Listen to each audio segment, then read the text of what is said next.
every nook and cranny of the Chili Bowl and the Tulsa Expo Center has awesome race cars, has great personalities, and some of the people not everybody knows, and that's kind of the cool part about having 370 cars. Harry Elzo, man, we became friends just by happenstance walking around last year, and I love your midget, and what I really love is the fact that you are like, you got the cool cooking set up here. What are we cooking today? We're cooking crawfish étouffée. It's my Aunt Mary's recipe. She was married to my dad's brother down in, my mama's from Lafayette, Louisiana. So you got some like Cajun ties. So the étouffée is not like something from right field. Right. I would summer down in Louisiana. My mom, when she married my dad, she moved up here to Tulsa. And we went down there and my Aunt Mary made this crawfish étouffée, and I was like, oh man, I couldn't get enough of it. And then so a few years later, I'm growing up and I joined the Army. Well, I would come see my grandma in Louisiana on leave, and you know, them Cajuns, man, when they know you're coming home on leave, this was before cell phones, they'd want to know about what time, morning or afternoon, and the whole family'd be there, and my Aunt Mary would always have a fresh pot of étouffée every single time because she knew it was my favorite. You've brought that family tradition to the Chili Bowl. Yes, sir. So everybody's talking about chili, bowls of chili. You got some Elzo étouffée. Yeah. Well, you have it, or are we gonna make it? Yeah, we're gonna make some. Sweet, let's do it. All right. Let's rock it. It's fairly simple.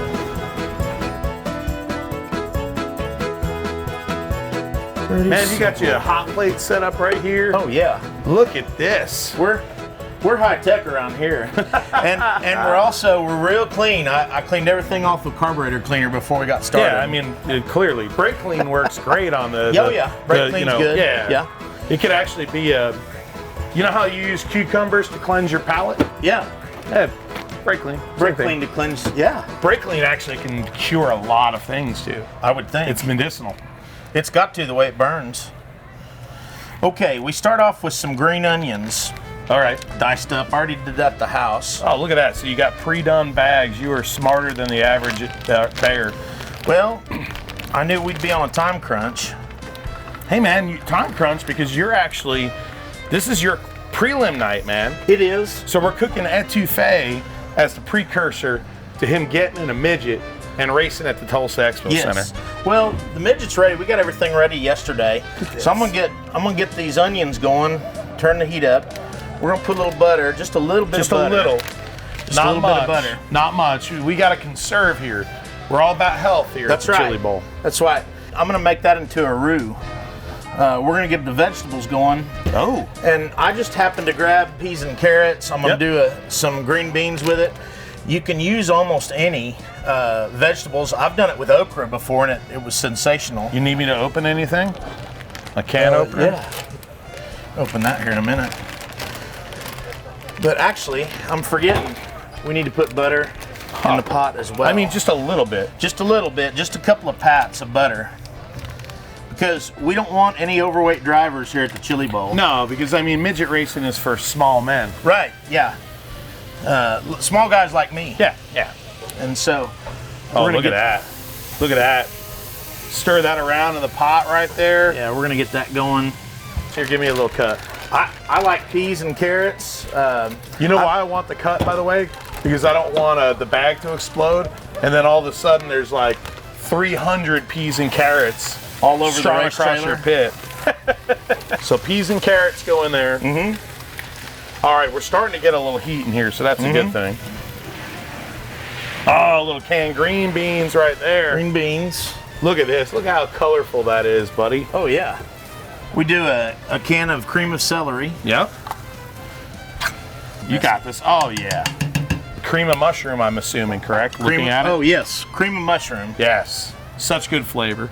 It really is. I'm not a fan of mushrooms. I don't like the texture, but I love the flavor. Oh, yeah. All right, we're going to mix this around a little bit. Here, you want me to do it for you? Yeah, go ahead. You prep the next ingredient? Yeah. I got you, brother. Big guys unite. Yes. Well, we all like to so glad we put a little butter in there. Yeah. Well, you know, I'm always trying to watch my weight. You know how it is. I watch it. Yeah, I watch it grow. Yeah. I like food, but I like to cook it. Oh yeah. And this is like kind of the marriage of two of my favorite things in life. You know, besides my family, racing and food are probably up on that list. Well, you know, here, you know, in Oklahoma, Texas, Louisiana, everything centers around eating. Yeah. Oh, that one goes there. Yep. We're gonna let that simmer for a little bit. That's in case I'm getting too old to fist fight. That's my beater right there. If somebody I grew up racing on Long Island. Yeah. Jack handles and this. Kind of know a little thing about that. That's gonna stay in the pot for a little while. I'm gonna just give this a little bit more, and then we're gonna put a little flour in and make a roux. I'm seeing an ingredient here I like. One of the greatest words known to man. Bacon grease. Bacon. You know, cats and dogs have disappointed us and hurt us and done different things. When has a pig ever disappointed you? Actually, I got bit by a pig in Daytona. Oh. I'm the only man in the history of motorsports to get bit by a pig in the infield of Daytona. My friends, the Seises, they ran ARCA modifieds. Shelly had a pet pig, and I made a bacon joke, and apparently the pig understood and went charging for me, squealing, and bit me. Well, they're very intelligent animals. Well, yeah, I learned that. Well, I didn't see that one coming. I've never had a problem with a pig. They always taste good. That's not like a Kevin Olson tale. I didn't make it like the fish this big and then it's this big. That really happened. I'm gonna cook the crawfish in that. Oh yeah. A little bit of bacon grease. I see you got the Cavenders. Cavenders is a good all-purpose seasoning. Yeah. I put it in my eggs in the morning. I've got some Danos. You ever hear of that seasoning? Yeah, I've heard of that. I put that in my eggs. Oh, look at that. Oh, it's perfect. Look at that. The onions are just getting like where they're transparent. It's always good to stir in your flour a little. And so the thing about a roux is you got to keep it moving. There's some things in life that are okay a little crispy. Yeah. Roux is not one of them. Roux is not one of them. Elzo, Étouffée. Oh yeah. Dude, you're a legend. So many people in this chili bowl, right, that are up and down these pits, and there's some relationships, you know, from the past in racing. Yeah. But it's kind of cool, you know, getting to meet people like you. And last year we met and we stay in touch. People don't understand about this sport.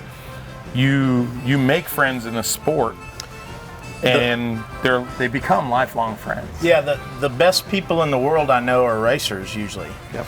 And for me, it was neat to meet you because I already knew who you were. I was already a fan for when you had the show with Dale Jr. Thank you. Lost Speedways? Yeah, the Speedways. Being a racer and then I'm kind of a history buff, that show is right up my alley.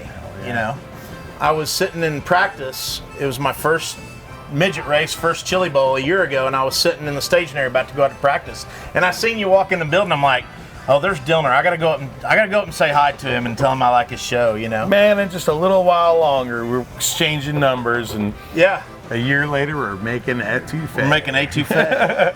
So your grandma was Cajun. You got any of that Cajun speak? Oh, my mom could speak French. I know enough French, and I don't know hardly any Cajun, but I know enough French to get in a fight. You know. I know bec monsieur, that's kiss my ass. Yeah, I'm half Cajun, and I figure it must be my lower half because I can't really eat spicy stuff at all. Look at that. Yeah, boys, let's go. I mean, one day you're eating chicken on the stick. You know, the next day you're eating Philly cheesesteak. The next day you're having a Frito chili pie. This place is full of it. Now you come back here. I mean, one of the teams on Peasant Row had Italian beef the other day. Wow. The thing that you'd least expect is right here in this trailer. Now we get to the crawfish. Is that a racing? That's a cool racing cooler, man. You like that? Yeah, I got the same cooler, old school. When I was a little boy, we would come to the fairgrounds here every Saturday. My dad had race cars. My brothers raced, and so I grew up coming out here. You know, this is the same dirt. Yeah. So it's cool. It's like some of my DNA's here. People don't realize that same dirt came from there. From the Tulsa every Speedway. year. Yep. It's put down here. And so it means a lot to me to come here and race in the Chili Bowl. I was in high school when they had the first Chili Bowl. I was grounded, and I was not supposed to go out and drive. And it was the first Chili Bowl, so I came. And I remember standing on the infield with some photographers, and I had my little camera, and I was trying to take pictures. There's only like 3 guys taking pictures, and I think it was hot laps. And they were going around there, and I thought, I was wearing a leather bomber jacket and jeans, and I thought, man, I got to get one of these cars and try this. It only took me until I was 50 years old. Hey, better late than never, buddy. Yeah. I raced micros for a long time, but Yeah, so you've been racing for a long time. It's Oh, not yeah. like you're a noob, you know? Oh, look at this. We got some crawfish coming out there now. You raced micros for quite a long time, right? You know, what was it like? Did you race micros here? yeah, I've raced the shootout a few times. You did, okay. First time- What was it like to race here that first time, being that, you know, this building means a lot to all of y'all that are from here? It felt like, to me, it must be what the guys in the 50s felt like when they got off a gasoline alley and went and qualified for the Indy 500. That's what it felt like to me. Okay, now we take the secret ingredient. Bacon grease Bacon is the grease. secret. And you'd be surprised how different it tastes. So you put that on, let her eat. You'll have to simmer a few minutes. The crawfish tails, when they start getting firm and they start curling up, then they're ready to go in the pot. Oh, okay. If you grabbed a hold of one right now, they're real soft. Okay. And so after they're cooked, they're kind of firm and they curl up. They curl up into a little C. You know, in the 50s, a guy like me could build a car. They were steel frame, front engine, a lot like a sprint car, you know. And they could be built in a guy's garage or a guy's shop, and then you could go to Indy and try to qualify. Well, that's not the case anymore. You got to have $500,000 in equipment, and it's a spec deal. To me, the Chili Bowl has replaced the Indy 500 of the 50s and 60s, where a guy like me can come over here, and I can, you know, last year in my feature, or the Triple Z feature, or whatever I was in, Mario Andretti's nephew was in there. Okay. I'm the first one in my family. We had all these racers in my family. I'm probably the first one to line up next to an Andretti. That's cool, you know. Well, you're, you know, Andretti, but you're more of, I've talked to you before, you're more of a Foyt fan, aren't you? Yeah, which brings me, I've got a present for you. I'm glad you brought that up. I bought some of these. Are you kidding me? I'm not kidding you. That's for you. That's cool. AJ Foyt is the man, legit. We're gonna roll with this thing. Sorry, Flo. Sorry, Flo. Oh, hell yeah. Oh yeah, that feels good. Sorry, Flo, but it's all about AJ, the GOAT. What made you an AJ Foyt fan? You know, when I was a kid in the 70s, he was still fast and still winning a lot. My mom, before she met my dad, she'd gone from Louisiana to Houston and became a nurse, became an RN, and she worked at the hospital that they shipped AJ back in 1965 when he broke his back. Oh, so she was one of his really? nurses. So she was a huge... That big wreck in the stock car, yeah. In the stock car where he goes end over end. Yeah. And they thought he was dead. Yep. He broke his back. Well, when they sent him back to Houston, my mom was one of his nurses, and she really thought he was cool. She thought he didn't follow any directions. I'd say, now you got to call a nurse before you get out of bed. Of course, AJ's not going to follow directions. AJ does what the hell AJ wants to. But he was real nice to everybody, and she was an AJ Foyt fan. From that, yeah. Yeah, and so did you watch her documentary, Legends of Racing, AJ Foyt? Yeah, the minute it came out. Yeah, I loved it. That's why I give you them hats. So tonight's your prelim night. Mm-hmm. Okay. You know, this is the way you get ready. Like, so you do a little étouffée before. I can't hardly eat the day I race. I'll have a real light breakfast and I won't eat till I race usually. I used to be that way too. Yeah. Yeah, and Nerves. so, but I'm gonna after tonight I'll have maybe not to throw down. Yeah. There's so many people in this deal. There's 20-year-olds. There's 15-year-olds. There's journeyman racers. There's people that are from late models, modifieds, everything. Right. I come in this trailer. You know, the wood panels. You know, you're the underdog, but to me, you're the working class underdog. What do you do for a living? Because I see it on your shirt. I'm a plumbing contractor. Yeah. I own a very small plumbing contracting business here in the Tulsa area. And we do a little bit of new construction, both commercial and residential, and we do a lot of service and repair and remodel. I've been doing that since I was since I got out of the service. So you served, you know, Desert Storm. Tell me about your service. I was spent a little time with the 82nd and 101st. I was airborne infantry. Okay. And so I spent a little time in the Middle East, and I was a machine gunner. I carried the M60 machine gun for a year or two, and I was 211 pounds back then. The big guy, give him the pig. That's what they call it. The M60 is a pig. And I took a lot of pride in being the machine gunner, but I was over there a few times. The last time I was there, we were there in response to the Khobar Towers bombing. Oh, wow. Which killed 19 U.S. Air Force personnel. So we went as a force security and kind of a counterterrorism mission. Did you take any fire? Was it hostile or? Yeah, it was hostile. I couldn't imagine, man. You know, a guy like me, I'm spoiled. You know, my dad served in the Navy. I didn't know that. Yeah, I didn't have to serve. You know, you guys are appreciated. So, but we feel it. You come back here, you know, and you're a racer now. Mm-hmm. Like, you are a racer. And you're a racer now for 2 years at the Chili Bowl. Yes, sir. You know, when you look at your life as a whole, that's got to be a pretty incredible feeling to know that you are here after all, you know, your childhood, you know, racing micros too, like your service. You know, you done it right. I love this building, and I love, you know, the dirt, the everything we talked about.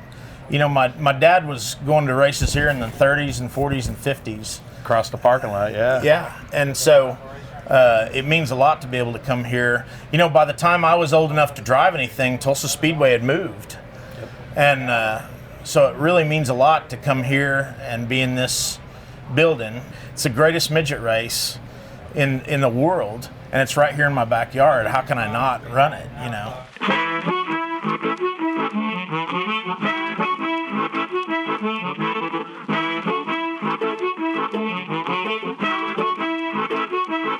So we could check the crab. What does it say? Does it say it's curling yet? It's perfect for a dry slate track. Oh yeah, that's perfection. And it smells so good, buddy. Mm-hmm. Look at that. So I see how it's starting to curl. Yeah. You can see that, yeah. It's neat. It's like a little mini shrimp. I used to catch crawfish. Oh yeah. In the West Canada Creek. We go up camping in upstate New York and go to Fonda Speedway and camp all week, and I go in the river and like to do that. Oh yeah. I love it. You got your crew guys back here and they're like, Étouffée, it's so good. Oh yeah. Oh, look at that. That's the star of the show right there, buddy. That's what's up. Like vegetables, schmegetables. Like when I was a kid, I'd eat vegetables and then I'd fake eat them and put them in a napkin and then say I had to go to the bathroom and I'd flush them down the toilet. But you mix some vegetables with some meat. Yeah. And now we're talking. So now you'll put that on there and then you'll just keep that simmering. That's going to simmer for about 30 minutes. 30 minutes. It's ready. There's an artistry to cooking meals at a racetrack because then you need to keep your food going because you don't know what time everybody's going to be eating because you got guys, maybe a guy working on a car. Yeah. You're busy. So like where we grew up, we do like meals that are very good for the racetrack, like sausage and peppers, right? Mm-hmm. And then you slow, you know, have them on that simmer or low on a crock pot. Yeah. And just let it eat all day, man. So when your crew guys are ready or when you're ready, is it the same thing here? Yeah, same thing. You got some, so it's kind of ready to eat. Yeah. Looky there. Elzo's, hey, see this? Not just a hat rack. We didn't come over here to talk about fitness. No. Except fitness in our mouth. Yeah. So is this ready? Yeah. Dude, you mind if I get my boy Tyler Burnett in here? We're going to do a taste test and then we'll bring him in. This is going to be so good. Like, you smell that? Oh, it's so good. Heavy lunch, brother. You ready for some étouffée, bro? Dude, I've been ready for this for 365 days. Yeah, that's right, because you had it last year and you introduced me to Harry, and then Harry and I became buds. So, what Chili Bowl driver is cooking étouffée in this building? This guy right here. He races tonight, too. Oh, yeah. We need to make picks later. I'm going with Elzo over Stenhouse then. Well, I mean, that's a smart pig. I mean, yeah, clearly. I mean, He's half the man you are. yeah, he can't even reach the pedals. I'm just kidding, Ricky. We love you, Ricky. All right, so we can dig in. Yep. Oh, what do we get? What, talk to me here. You lay down Boss? a little bit of rice. Okay. And then étouffée is means smother in French, and you just it's like a gravy. You just smother the rice in your étouffée, put as much as you want on it. All right, you're the expert. Can you serve me? Yeah. Only because I want to have the proper ratio. Oh, that looks good. I think we give this to heavy lunch. Oh yeah. Ladies first. He had it last year.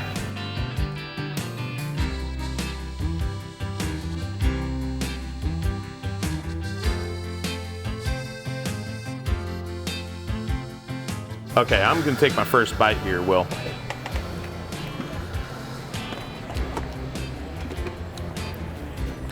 Some of the best racetrack food I've had. My mom would be so proud right now because I'm eating peas. But Mom, when you put bacon grease, a smidge of butter, a spridge of butter for you USAC people, and crawfish, God, life is good. You can't go wrong with a little crawfish in your life. Can't go wrong with a friendship, brother. That's the biggest thing. That's right. So you're running tonight. You're an underdog here. Mm-hmm. Some people, like, you know, in this building are performance-based people. Mm-hmm. I know you're a racer, so you want to do well. Mm-hmm. But then there's also a little element of, I'm just happy to be here. Where do you fall in that? About half and half.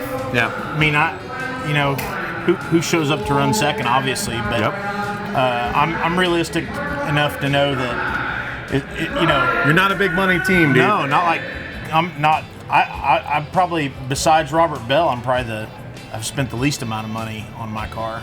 We need more big guy heroes, man. Like Foyt. Foyt wasn't small. No, He wasn't a jockey. no. You know, we got so many jockeys out there, man. Right, Burnett? We need a working class fat guy hero in this world.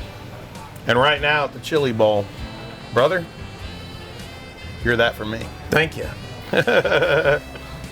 What do you think, Burnett? Skinny people can't cook. That's right.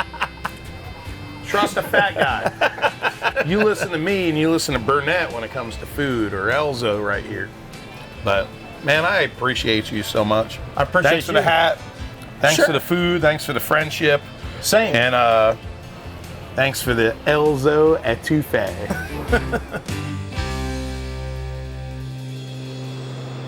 You guys should have got a transponder from the transponder table. If you don't have one, you need to get one. If you have an open red, you can do anything but change a tire. If you change a tire, you'll go to the tail. 9 points from the heats and qualifiers will go to the A. Everyone else will go to twin Bs.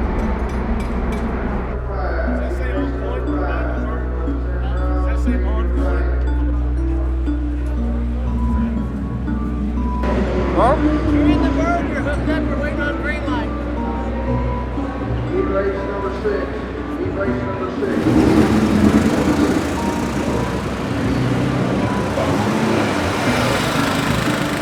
Race on track, heat race number 5. Justin Grant, after a race of champions that didn't go his way.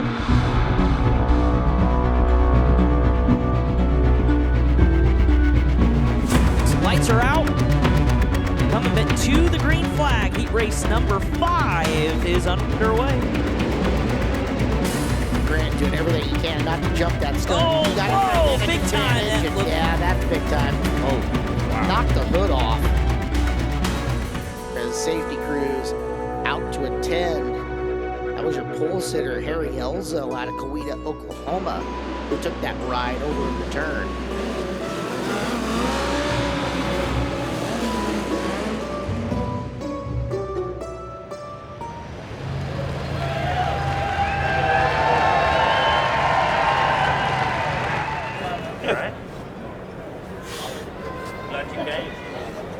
All of a sudden, there was 20 around.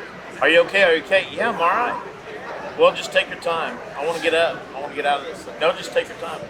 Here, I want to take my helmet off. Well, keep your neck still. I said, I can feel my toes. Like I just want to get this helmet off of me. The wind was knocked out of me. Yeah, man. I just wanted no encumbrances so I could breathe.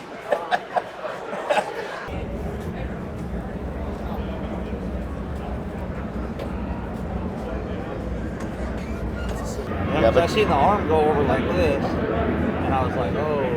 Yeah, you'll feel it tomorrow. Oh yeah. Oh, look at that. Yeah. Yeah, you got busted up. See, right now all your adrenaline's taking. Yeah. You know. When the adrenaline wears off, it's gonna suck. Yeah, tomorrow you'll wake up getting out of bed. All right, man. Your Chili Bowl 2024 only lasted a corner, buddy. I'm glad you're all right. Tell me what happened.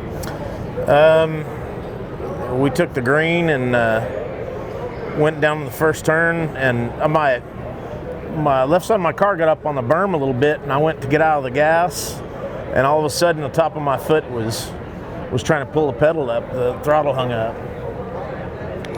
It's not a good feeling as a race car driver. No, and I kept trying to pull the throttle up, and by the time, I think my window of hitting the switch closed, all of a sudden I was about to hit that wall, so I just braced for impact, So when you went over just there, what did you remember? And man, they were to you pretty quick. Yeah, really. All of a sudden I remember I hit the wall and then I tumbled, and it seems like as soon as I opened my eyes, they had the car upright and they were there talking to me. The crew here they're on it. Oh yeah. And thank God they are. So how you feeling? Oh man, I'm sore. Yeah, you're gonna be sore tomorrow. Yeah, I'm gonna be sore for a week probably. Yeah. Get you a little dinger in your hand too. Yeah. Racing ain't for pussies. Yep. So, typically you can ask him. I don't tear up a lot of equipment.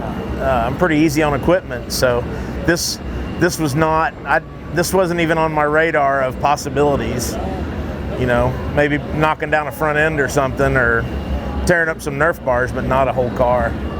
Well, I will say we can replace race cars, can't replace our friends, so I'm glad you're all right.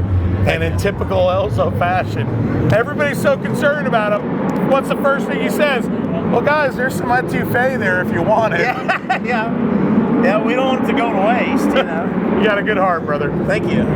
You do too, I appreciate it. Car owner doesn't seem too upset. He doesn't seem to mind.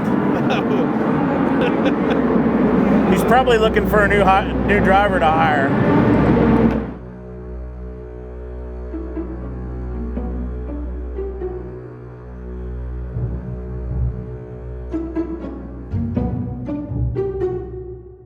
All right, Harry Elzo, it's been about a year, but we keep in touch, obviously. But we're friends now, and I like it. Oh yeah, but I know you've been through a lot this year, since last year at the Chili Bowl, and since the big crash.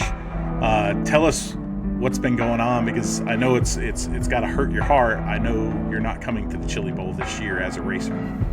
I had to sit this year out. I was laid up for a few weeks after the wreck. It tore me up a little bit and broke some bones, but I'm a quick healer. And about the time I got up and around, and we were getting the new midget ready for the season and getting the micro ready, we had a house fire. Right before the fire, we owned some other property. It's an old cattle ranch with a little cabin on it, and my wife and I were talking about. Right before the fire, we said, hey, it was her idea. She said, you're really wanting to get a bigger midget team going and rent cars out and race more. Why don't, we've got more room out there to build a shop, and we could add on to that cabin out there, and we were going to retire out there anyway. Let's just get rid of this place, this big house we have, and live out there and build you a shop like you want, and then it's easier for you to race. A week later, I was welding on my new hauler that I was restoring. I was restoring a 1992 one-ton Dodge truck. I was about 2 weeks from the end of it, and I was welding in there and caught the place on fire. And I guess that's a sign from God. You need to move out to your ranch and live in your little cabin. So we got insurance going on the house. It's up for sale now, and we've moved out to our cabin, and I've been adding on to it, and so we just decided to take the year off from racing to get that done. Dude, I gotta say, you look great, first of all. So what are you doing? Because it looks like you've lost a ton of weight. And what have you learned, from last year? Everything that you and your family and you guys went through with one of the most horrific crashes, surviving one of the most horrific crashes. What did you learn? Well, I learned I'm pretty tough. Apparently. Yeah, they say, what is that saying, that God doesn't give any more than you can handle? And he must think I can handle a lot. Worst wreck I've ever had in a race car ever. And then we had a house fire, my only house fire I've ever had. And, but everything's worked out. Everything's kind of fallen into place and working out. And I've had hardship in my life, and I'm just like that old Tomcat. I always land on my feet, and you always need to land on your feet. You need to try, even if you don't sometimes. And I've been kind of getting tuned up for fighting weight, I guess. I've lost about 80 pounds. Wow. All the work on my place. It's an old cattle ranch, and so we've been cutting down trees and brush hogging. I've added on a kitchen, another bathroom, and a big living room to our cabin, and I'm doing it all with just my two hands. So when you come back to the Chili Bowl, what are we going to see different in not only you physically, but what you learned in your car and you're a bravado kind of guy, dude. I know we've had these discussions a lot, since that wreck, but you also have to have a little humble pie and realize you're not invincible. How are you returning to the Chili Bowl next year? What I'm describing to you now happened in milliseconds, but when the throttle hung up and I got about 20 or 30, maybe 40 feet from that wall, I realized I was probably going to die. And I thought, and it was a real peaceful feeling. I've had it before when I've jumped out of airplanes and done some of the shit I've done. I've run into that feeling before. And I remember the car wasn't going to turn and that throttle wasn't going to stop. And I was already past the point of reaching up to hit. And I should have reached up and hit the kill switch. And I was just hanging on for dear life at that point. And I thought, well, I made it 50 years. That's a pretty good lick. I've lived most of my life feeling like I was 10 foot tall and bulletproof. And I could always handle myself. And I've always been a pretty brave soul, or maybe dumb, whichever one you want to call it. When people get famous or they have some notoriety, they say never read the comments on social media. And I did, because my your guys' coverage of that wreck got like 130,000 hits last I looked at it, and it generated quite a few comments, and a lot of people are really sympathetic and nice, and some of the people on there are just like, well, there's obviously safety issues with that car. The frame was like a 2011, but it was reworked and reconditioned, had brand new powder coat on it. Seat belts were brand new. My suit was brand new. My helmet was 6 months old. I had one of the nicest suits I've ever had. The seat was like a month or two old. I just bought it, but it was an older style seat. It wasn't a full containment seat. Definitely. And even after the wreck, I'm pretty stubborn. And I was like, nah, I'll be all right. When I started racing, hell, we had low back seats. My first race car had a low back seat, and the seat belts were probably 5 or 10 years old, and, but it made me realize that, you need to have the very best safety equipment, the latest safety equipment you can. And so, well, cause you got that little guy next to you in the truck there, right? Say hi, buddy. That's why you need that, right? We've talked about this. Yeah. And I don't want to miss out on any more of his life than I need to. So, and I'm 52 years old. I'm not a 21-year-old paratrooper, and I'm not, my body's not as tough as it used to be. So, well, I'm proud of you as a friend too. I'm proud of you for saying that, because we've talked about this a lot. in personal text and phone calls. Like, it's hard for a guy like you that served in the military, who's got that machismo to you, to admit, like, hey, man, maybe I just need to come back a little bit trimmer, a little bit smarter, and realize that I'm not invincible. And it takes actually bravery to be that. So I'm proud of you for doing that. Thank you. Between you and John Taylor, you guys were the ones that really convinced me. John and I have had some long talks about it. You and I have had some long talks about it. I mean, a lot of people have had. My wife's talked to me a bunch about it. My buddy Grayson, you met at the Chili Bowl, he helps me a lot. Everybody's been like, hey, man, you need to get a full containment seat. If that had been a different wreck, you'd be dead. Yep. And I I've been bitching about the head and neck restraints. And you know what's funny is all the staying away from the full containment seats and the head and neck restraints. Well, now that I'm skinny, that stuff don't bother me now. It's comfortable. And so I just, it all is tied together. And when we got the micro together here a couple weeks ago, I was in like a 17 and a half, 18-inch seat. And the guy that's got my micro, that's driving my micro this weekend, he had a 15 or a 15 and a half inch seat. I sat down right in it, and it was comfortable. That's great. And the micro, it seemed cavernous compared to the last time I sat in it. It's like, man, I got a ton of room in here.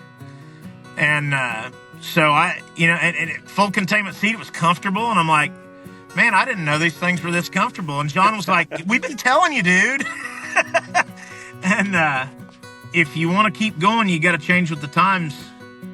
That's the only thing that's constant is death and change. That's the only thing that's constant in life. And if you want to stay with it, you got to change with the times. And so that's just part of it. Well, I can't wait to see you back in 2026 at the Chili Bowl as a competitor. We'll definitely be. I'll definitely be there with you. And we'll also have to have some étouffée, just maybe a little less butter this time. Oh well. I'll have some étouffée here or there. When I see you here in a couple weeks, I'll be at the Chili Bowl helping somebody, and I'll have some étouffée out there. You can have some here in a couple weeks. Let's do it.